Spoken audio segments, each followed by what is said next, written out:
ಬೆಂಗಳೂರಿನಲ್ಲೊಂದು ಭ್ರೂಣ ಹತ್ಯೆ ಪ್ರಕರಣ ಬೆಳಕಿಗೆ ಬಂದಿದೆ. ಚನ್ನಸಂದ್ರದ ಎಸ್ಪಿಜಿ ಆಸ್ಪತ್ರೆಯಲ್ಲಿ ಭ್ರೂಣ ಹತ್ಯೆ ನಡೆಸಲಾಗಿದೆ. ಸುಮಾರು 16 ರಿಂದ 18 ವಾರದ ಭ್ರೂಣವನ್ನ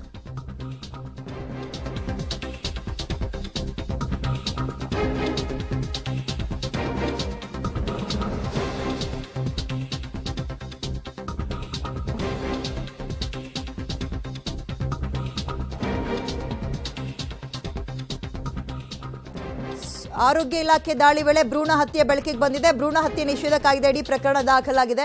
ಅಲ್ಲ, ಇದೇ ಒಂದು ವಾರದ ಹಿಂದೆ ರಾಜ್ಯದಲ್ಲಿ ಸಿಕ್ಕಾಪಟ್ಟೆ ಈ ಸುದ್ದಿ ಸದ್ದು ಮಾಡಿತ್ತು. ಇಷ್ಟೆಲ್ಲಾದ್ರೂ ಕೂಡ ಆಸ್ಪತ್ರೆಯವರು ಇನ್ನೆಷ್ಟು ಬಂಡ ಬಿದ್ದಿರಬೇಕಾಗಾದ್ರೆ, ಅದೆಷ್ಟು ಬಂಡ ಧೈರ್ಯ ತೋರಿಸಿ ಇಂತಹ ಪ್ರಕರಣಕ್ಕೆ ಮುಂದಾಗ್ತಾ ಇದ್ರು. ಅಬಾರ್ಷನ್ಸ್ಗಳು ಸಾಮಾನ್ಯವಾಗಿ ಡಾಕ್ಟರ್ಗಳು ರೆಕಮೆಂಡ್ ಮಾಡುವಂಥದ್ದು ಮಗುವಿನ ಬೆಳವಣಿಗೆ ಸರಿಯಾಗಿ ಆಗಿಲ್ಲ ಅಂದಾಗ ಮಾತ್ರ. ಆದರೆ ಅಂತಹ ಆಸ್ಪತ್ರೆಯಲ್ಲಿ ಮಗುವಿನ ಭ್ರೂಣ ಗಂಡ ಹೆಣ್ಣ ಅಂತ ಪತ್ತೆ ಹಚ್ಚಿ ಅದು ಹೆಣ್ಣಾದ್ರೆ ಬೇಡ ಅಂತ ತಂದೆ ತಾಯಿ ಕೇಳಿದ್ರೆ ಅದನ್ನ ಹತ್ಯೆ ಮಾಡ್ತಾರೆ ಅಂದ್ರೆ ನಿಜಕ್ಕೂ ಘೋರ ಅಪರಾಧ. ಇದು ಶಿಕ್ಷಾರ್ಹ ಅಪರಾಧ. ಈ ಹಿನ್ನೆಲೆಯಲ್ಲಿ ಭ್ರೂಣ ಹತ್ಯೆ ನಿಷೇಧ ಕಾಯ್ದೆಯಡಿ ಪ್ರಕರಣವನ್ನು ದಾಖಲು ಮಾಡಿದ್ದಾರೆ. ಚನ್ನಸಂದ್ರದ ಎಸ್ಪಿಜಿ ಆಸ್ಪತ್ರೆ ಅಂತ. ಇಷ್ಟೆಲ್ಲ ಸುದ್ದಿ ಆದ್ಮೇಲೂ ಕೂಡ ಒಂದು ಚೂರು ಕಿಂಚಿತ್ತೂ ಭಯ ಇಲ್ಲದೆ ಈ ರೀತಿಯಾಗಿ ಆಸ್ಪತ್ರೆಯವರು ವರ್ತಿಸ್ತಾರೆ ಅಂದ್ರೆ ಇನ್ನೇನು ಹೇಳಬೇಕು.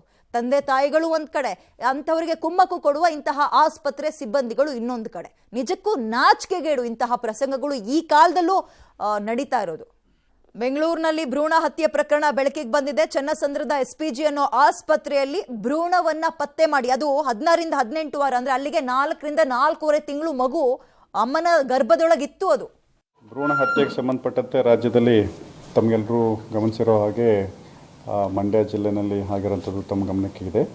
ಆ ಹಿನ್ನೆಲೆಯಲ್ಲಿ ಆರೋಗ್ಯ ಇಲಾಖೆಯಿಂದ ಮತ್ತು ಎಲ್ಲ ಜಿಲ್ಲಾಡಳಿತಕ್ಕೆ ಒಂದು ನಿರ್ದೇಶನ ಇತ್ತು. ನಾವು ಸಹ ಪ್ರತಿಯೊಂದು ಸ್ಕ್ಯಾನಿಂಗ್ ಸೆಂಟರ್ಗಳನ್ನ ತಪಾಸಣೆ ಮಾಡಬೇಕು ಅನ್ನೋಂಥದ್ದಿತ್ತು. ಸೊ ಆ ದೃಷ್ಟಿಯಲ್ಲಿ ನಮ್ಮ DHO ಮತ್ತು ನಮ್ಮ ಹೆಲ್ತ್ ಆ್ಯಂಡ್ ಫ್ಯಾಮಿಲಿ ವೆಲ್ಫೇರ್ ಆಫೀಸರ್ಗೆ ಎಲ್ಲ ನಮ್ಮ ಸ್ಕ್ಯಾನಿಂಗ್ ಸೆಂಟರ್ಗಳನ್ನು ತಪಾಸಣೆ ಮಾಡಲಿಕ್ಕೆ ಒಂದು ನಿರ್ದೇಶನ ಕೊಟ್ಟು ಅವ್ರಿಗೆ ಆಥರೈಸೇಷನ್ ಕೂಡ ಮಾಡಿದ್ದೆ ಲಾಸ್ಟ್ ವೀಕ್ನಲ್ಲಿ. ಆ ಹಿನ್ನೆಲೆಯಲ್ಲಿ ಒಂದು ಪರಿಶೀಲನೆಗೆ ಹೋದಾಗ ಹೊಸಕೋಟೆನಲ್ಲಿ ತಿರುಮಲ ಶೆಟ್ಟಿ ಹಳ್ಳಿನಲ್ಲಿ ಇರ್ತಕ್ಕಂಥ SPG ಆಸ್ಪತ್ರೆಯಲ್ಲಿ ಒಂದು ಭ್ರೂಣವನ್ನು ಅಂದರೆ ಒಂದು ಡಸ್ಟ್ಬಿನ್ನಲ್ಲಿ ಹಾಕಿರೋಂಥದ್ದು ಒಂದು ಭ್ರೂಣ ಪತ್ತೆ ಆಗಿದೆ. ಅದು ಹೆಣ್ಣು ಮಗುವಿನ ಭ್ರೂಣ ಆಗಿರ್ತದೆ. ಅದಕ್ಕೆ ಸಂಬಂಧಪಟ್ಟಂತೆ ಮಾಹಿತಿ ಅದೇ ಹೇಳಿದ್ದು, ಈ 1.5-2 ತಿಂಗಳಾದ್ರೆ ಅಂಥ ಟೈಮಲ್ಲಿ ಮಾತ್ರೆಗಳನ್ನ ಕೊಟ್ಟು ಅಬೋರ್ಷನ್ ಮಾಡ್ತಾರೆ. 4 ತಿಂಗಳು ಮೇಲ್ ಕಳೀತು ಅಂದ್ರೆ ಮಾತ್ರೆಗೆ ಅದು ಬಗ್ಗಲಾಗ ಅದನ್ನ ಹೊರ ತೆಗೆಯಬೇಕಾಗತ್ತೆ. ಒಂದು ಡೆಲಿವರಿ ತರನೇ ಅಂತಹ 4.5 ತಿಂಗಳಿನ ಭ್ರೂಣವನ್ನ ಹೊರಗೆ ತೆಗೆದು ಡಸ್ಟ್ಬಿನ್ಗೆ ಹಾಕಿದ್ದಾರೆ. ರೆಡ್ ಹ್ಯಾಂಡಾಗಿ ಸಿಗಾಕೊಂಡಿದ್ದಾರೆ ಅಧಿಕಾರಿಗಳ ಕೈಗೆ. ಇದೀಗ ಭ್ರೂಣ ಹತ್ಯೆ ನಿಷೇಧ ಕಾಯ್ದೆಯಡಿ ಇಡೀ ಆಸ್ಪತ್ರೆಯನ್ನೇ ಮುಚ್ಚಿದ್ದಾರೆ. ಒಳ್ಳೆ ಪ್ರಕರಣ, ಒಳ್ಳೆ ಬೆಳವಣಿಗೆ.